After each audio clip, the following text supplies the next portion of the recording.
Det der er en lineær funktion, som vi så skal bruge til at få isoleret vores b her.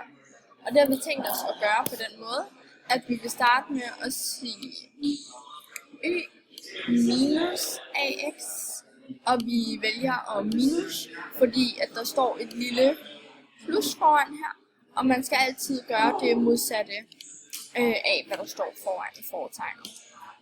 Så det kommer til at hedde y minus ax er lig med ax minus ax plus b.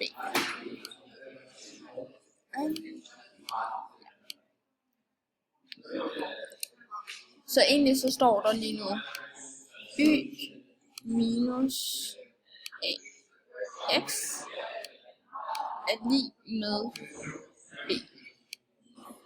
Og ved at vi har fundet ud af det, kan vi se, at det faktisk er det, vi også gerne skulle komme frem til her. Så sådan fik man isoleret b. Hvis to forskellige punkter, x1 og y1 og x2 og y2, ligger på grafen for den lineære funktion y lig med ax plus b, kan handlingskoefficienten a beregnes med formlen a lig med y2 minus y1 over x2 minus x1. Det kan bevises således. Koordinaterne x1 og y1 skal passe i ligningen y1 lig med ax plus b. Derfor kan vi skrive y1 lige med ax1 plus b.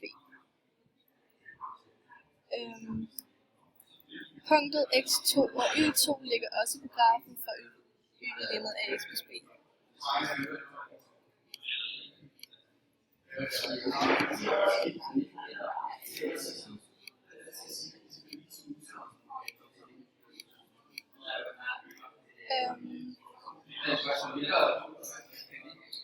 Derfor kan vi skrive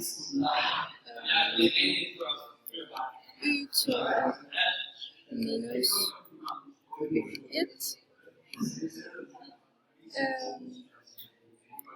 lige med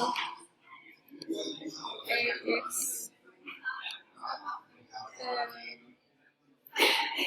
2 plus b minus y1. Altså vi trækker y1 fra begge sider. Y1 er også betegnet som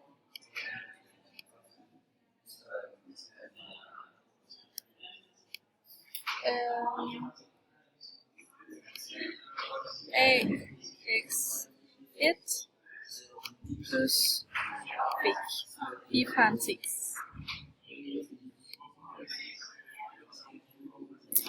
Og for at hæve den parentes, så er vi nødt til at ændre fortegn, da det er en minusparentes. Derfor hedder det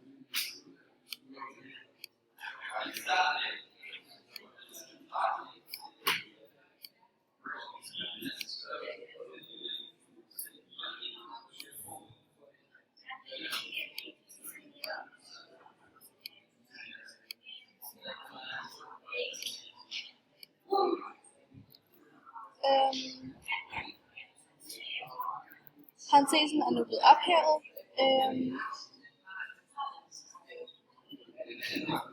Derfor kan vi nu sige, at plus b og minus b,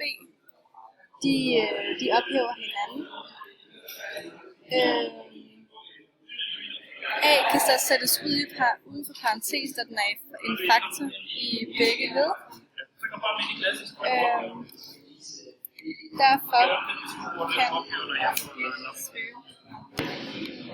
Derfor kan vi skrive y2 minus y1 lige med a parentes x2 minus x1,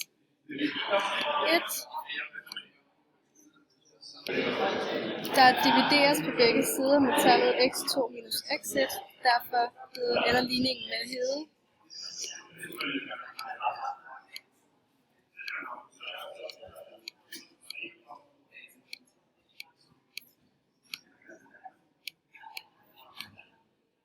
Og på den måde har vi bevist A.